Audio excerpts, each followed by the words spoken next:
This is the story of a city that is considered by many as one of the most dangerous in the world. A city that we're told by many friends, many people, not to even go to because we were at risk of theft and gun violence. In this video I'm going to be exploring our experience in Rio and whether the hype of the danger of Rio is really valid. It's day 2 here in Rio. We're at the Jardim Botanical Garden, and this is actually just a 15-minute drive from Copacabana. So it's really close. But yeah, it's beautiful. It was like 50 real to get in, which is $10. Beautiful place, like kind of an escape from the city. And it's still like in the city, so you don't have to drive that far. Yesterday we went out for dinner around Ipanema. We were at the beach in Ipanema yesterday. And definitely, I don't think it's as dangerous as people think or say it is. Because like I said, before we came here, everyone was telling us like it's super dangerous, don't go, like violence. But we live in Medellin, and for us, like we were talking about this, for me, Medellin feels way more dangerous than Rio. We were out with our phones out last night, walking around for like a half hour on foot, and it felt super safe. It's definitely not as crowded either. It's like if you go to Medellin, everything is super like compact. Dense, like it's like super dense city. Everything's super close. Here, everything's still a big city, but it's a little bit more spread out. It doesn't feel as chaotic, but definitely amazing. I think this is my favorite place in the world that I've been. Because you have the beach, which is beautiful. Like the beach is huge. You have Copacabana, you have Ipanema, you have Leblon, which we're gonna go to tonight. And that's just one part of Rio. You also have like other parts of Rio too that have beaches, like a half-hour drive. Yeah, and you just have so much to do here. Like you have Botanical Garden. Yesterday we went to Cristo to see the Christ. This afternoon we're gonna go to Sugarloaf Mountain and watch the sunset. And then you also have nightlife, amazing restaurants. Quality of the food is so much better than Colombia.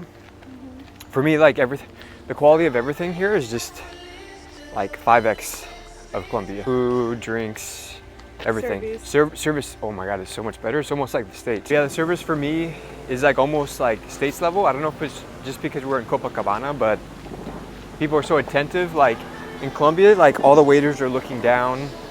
They're not even in the nicest restaurants, all the waiters are looking down.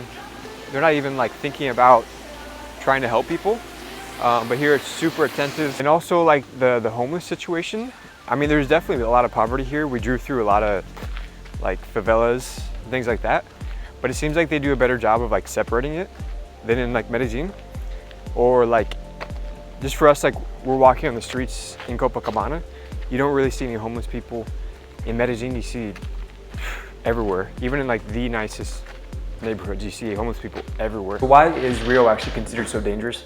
That's a question that I'm still thinking about. This is a city that we want to move to. We felt such a strong connection to the city.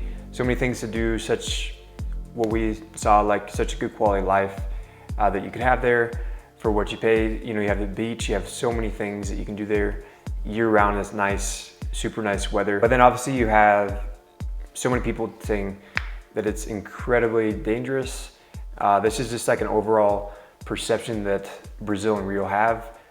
Many people from the US, European countries. My thought on that is that the US portrays Brazil like that to keep taxpayers in their own country so that people don't discover this paradise. That's my theory, but looking deeper, they do have, crime, they do have, murder, but that is really secluded to the favelas. So I think what happens is, they do have murder, they do have crime, but again, that's in the favelas, and they do have a high crime rate in those favelas. So basically what happens is you have, murders and, crime from, narcotics in those favelas, and that makes the overall crime of the entire city seem super high. But again, we were walking around tourist areas and also other areas in Centro, so a little bit of everywhere around the city.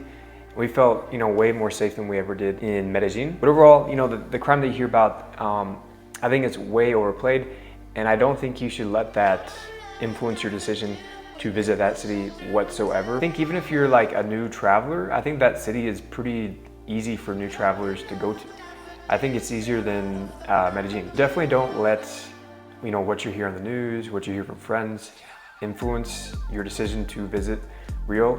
Again, I think it's my favorite city that I've ever been to in the world, and so much so that we're looking at moving there. That is it for my video on Brazil.